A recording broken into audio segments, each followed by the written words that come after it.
এটা আলাদা নিলাম, এরপরে আমি দিয়ে দিচ্ছি, টিপ দিয়ে আছে, সব কিছু করা আছে। এখন আমাকে ঠিক মতো দেখা যায়।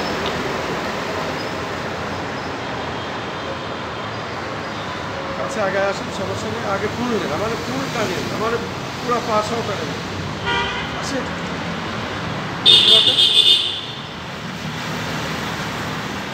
শুধু দর্শক মণ্ডলী, আমি খন্দকার মাসুদুজ্জামান। প্রত্যেক বছর ঈদের জামাত পড়ে, ঈদের নামাজ পড়ে এসে আমি এইভাবে জাতীয় প্রেস ক্লাবের সামনে দাঁড়াই এবং আজও আমি দাঁড়িয়েছি আমার পিতা ও ভাই হত্যার বিচারের দাবিতে। আমার পিতা ও ভাই হত্যার বিচারের দাবি আমি আজও জানিয়ে আসছি এবং আজও জানাচ্ছি।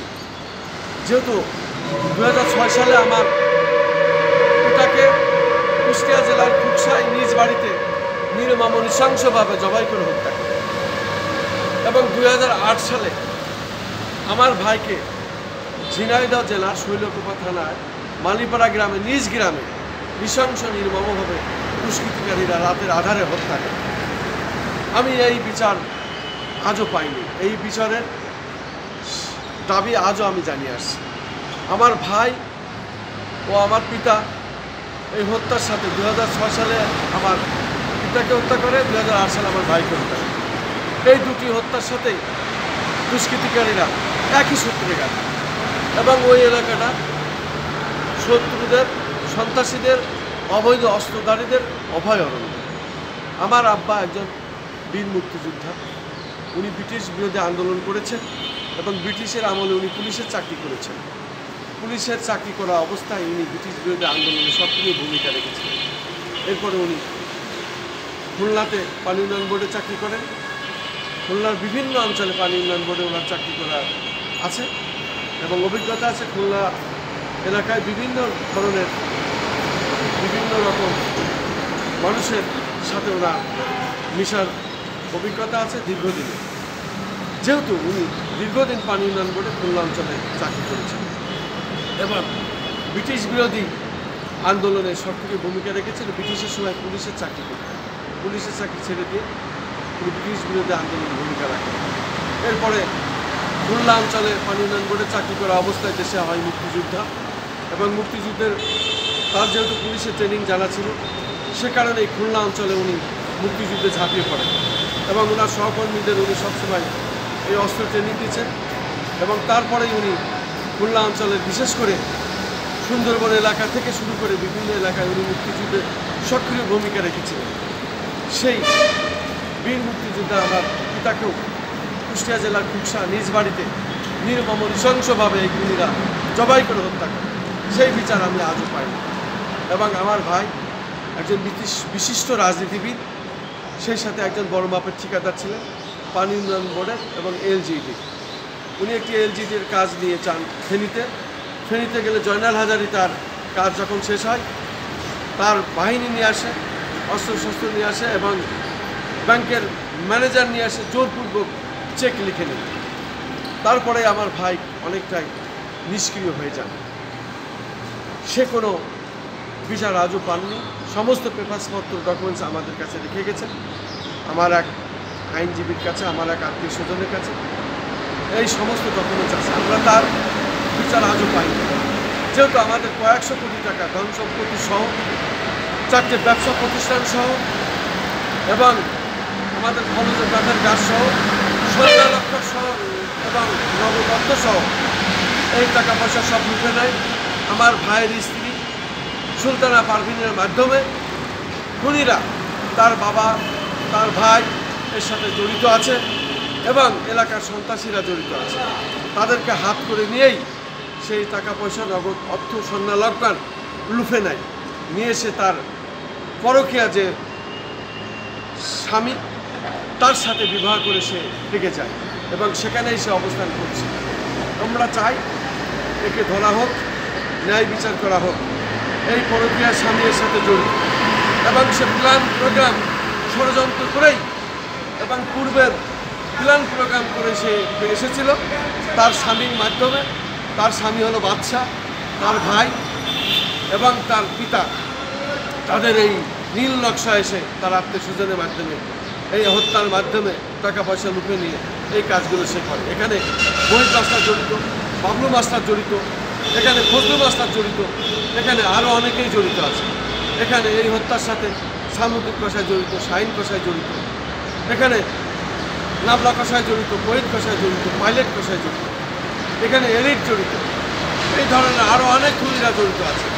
তাদেরকে ধরে রিমান্ডে নিলে সব কিছু বেরিয়ে আসবে এবং এই হত্যার সাথে যারা যারা জড়িত আছে, এই টাকার ভাগ যারা যারা খেয়েছে সব বেরিয়ে আসবে।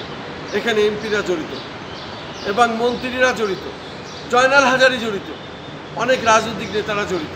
তারা অনেকে মারা গেছেন, অনেকে জীবিত আছে। আমি চাই বিচার বিভাগীয় তদন্ত।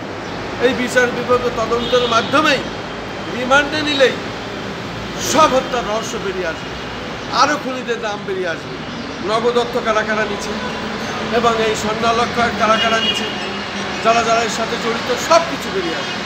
আমি ন্যায় বিচারের দাবি জাতীয় প্রেস ক্লাবের সামনে দাঁড়িয়ে ন্যায় বিচারের দাবি জানিয়ে আসছি, বিচার বিভাগীয় তদন্ত দাবি জানিয়ে আসছি। এই দীর্ঘ 19টি বছর এইভাবেই আমরা জানিয়ে আসছি।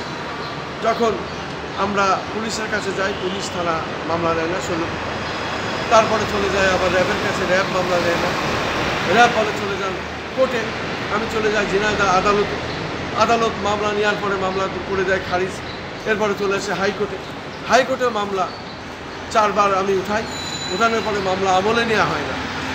তা এই জন্যই বোঝা যায় যে মামলা কারা করছে, কারা চালাচ্ছে, এটা বোঝা আসলে বুঝতে পরিষ্কার, এটা বাকি থাকে না। অতএব এই খুনির সাথে যারা জড়িত তারা মাফিয়া। এই মাফিয়া হলো দেশের বড় যারা সন্ত্রাসী, এই দেশের বিভিন্ন জায়গায় যারা খুন খারাপি লুটপাট করে বেড়ায়, তারাই আমাদের পরিবার থেকে বেছে নিয়েছিল নগদ টাকা এবং স্বর্ণ অলংকার, নগদ অর্থের বিনিময়ে এই খুনগুলো মাফিয়া চক্ররা করিয়েছে এবং মাফিয়ারা খুন করেছে। তাদেরকে ধরলে বিচার বিভাগে তদন্ত করলেই আমি আমার ন্যায় বিচার পাবো, আমি আমার পিতা ভাই হত্যার বিচার পাবো, আমি আমার বিচারের যে দাবিগুলো জানিয়ে আসছি সমস্ত খুনিদেরই বিচার পাবো এবং তাদের যদি বিচারের আওতায় এনে ফাঁসির আওতায় আনা হয় তাহলে আমরা কিছুটা অন্তত স্বস্তি পাবো যে আমার পিতা ও ভাইকে যারা হত্যা করেছে তাদেরও বিচার বিভাগীয় তদন্তের মাধ্যমে আমি ন্যায় বিচারের প্রত্যাশায় আজও জাতীয় প্রেস ক্লাবের সামনে দাবি জানাচ্ছি এবং তাদেরকে যেন ফাঁসির আওতায় আনা হয় বিচার বিভাগীয় তদন্তের মাধ্যমে। আমি আজও এই দাবি জানাচ্ছি এখানে। আমি কবিতার Masuduzzaman, Tara news, BD TNB, SS, JR TV, তেরেনা টিভি, কেজার টিভি, এই 4টে আমার ইউটিউব চ্যানেল। পাশাপাশি আমার একটি সাংবাদিক সংগঠন আছে, সেটি হলো global journalist council in Bangladesh, এটিরও আমি প্রতিষ্ঠাতা চেয়ারম্যান। পাশাপাশি একটি অনলাইন পোর্টাল আছে taranewsbd.com, দীর্ঘদিন আমি এটা চালিয়েছি এবং এখন বন্ধ আছে, যে কোনো সময় এটা আবার চালু হতে পারে, যেহেতু অনেকে আমার সাথে শত্রুতা করে এটা বন্ধ করে রাখা হয়েছে। আমি যে কোনো মুহূর্তে এটা হয়তো বা আইনের আওতায় গেলে আমি আবার ফিরিয়ে আনতে পারবো এবং এটা আমি চালাইতে পারবো। আমি চাই দেশে ন্যায় বিচার হোক এবং ন্যায় বিচারের মাধ্যমে দেশের মানুষ বুঝতে পারুক যে যারা প্রকৃত খুনি, যারা প্রকৃত সন্ত্রাসী এবং যারা প্রকৃত মাফিয়া, যারা এই খুন হত্যা করে টাকার বিনিময়ে, তাদের দৃষ্টান্তমূলক শাস্তি যদি দেশে দেওয়া হয় ন্যায় বিচারের মাধ্যমে এবং বিচার বিভাগীয় তদন্তের মাধ্যমে, উচ্চতর তদন্তের মাধ্যমে, আমি উচ্চতর তদন্তের দাবি জানাচ্ছি। দিলে পরে এই দেশে অন্তত মানুষ বুঝবে যে না, খুন গুম হত্যা করলে কি হয় এবং এই অন্যায় করলে অন্যায়ের বিচার কি হয়। এই লোমহর্ষক বিচার যদি দেখানো যায় তাহলে পরে এই দেশে আর খুন খারাপি এইভাবে হবে না, মানুষের ভিতরে ভয় থাকবে, মাফিয়া ডন যারা তাদের ভিতরে ভয় আসবে, সন্ত্রাসীদের ভিতরে ভয় আসবে, এই ধরনের কর্মকাণ্ড আর তারা করবে না। এ কারণেই আমি জাতীয় প্রেস ক্লাবের সামনে বারবার দাঁড়াই, জাতিকে জানান দিই, বিশ্ববাসীকে জানান দিই।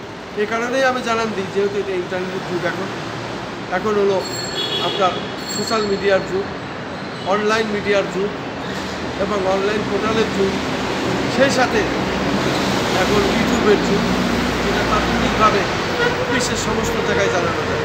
সেই কারণে আমি বারবার এটা জানান দিই, বিশ্ববাসীকে জানাই, আমি বারবার জানাই এবং আমি জাতিসংঘেও এটা জানিয়েছি। এবং সেই সাথে আমি আজও বলতে চাই, ফিলিস্তিনিদের যেভাবে অন্যায় করা হচ্ছে, অন্যায়ভাবে নির্মমভাবে শিশু নারী সহ এবং হাসপাতালে বোমা মারা হচ্ছে, তাদেরও আমি ন্যায় বিচারের মাধ্যমে, জাতিসংঘের মাধ্যমে দৃষ্টান্তমূলক শাস্তি চাই, আন্তর্জাতিক শাস্তি চাই। পাশাপাশি ফিলিস্তিনিকে আমি স্বাধীনতা চাই। ফিলিস্তিনি রাষ্ট্রকে স্বাধীন ঘোষণা করা হোক। ফিলিস্তিনি রাষ্ট্রকে এই আমার পিতা ভাই হত্যার সাথে সাথে আমি তাদেরই দাবি জানাচ্ছি, ফিলিস্তিনিকে স্বাধীনতা ঘোষণা করা হোক, ফিলিস্তিনি রাষ্ট্রকে সার্বভৌম রাষ্ট্র হিসেবে তাদের ঘোষণা দেওয়া হোক এবং তাদেরকে স্বাধীনতা ঘোষণা দেওয়া হোক, যাতে প্রেস ক্লাবের সামনে রাজধানী ঢাকা বাংলাদেশ থেকে আমি জানাচ্ছি আমি কবিতা আজকের মতো এখানে, পরবর্তীতে আমি আবার জানাবো।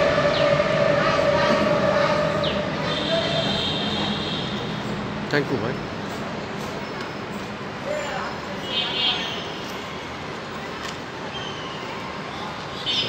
নাম্বার দেখবেন, এগুলো দেখবেন, সব যাবে।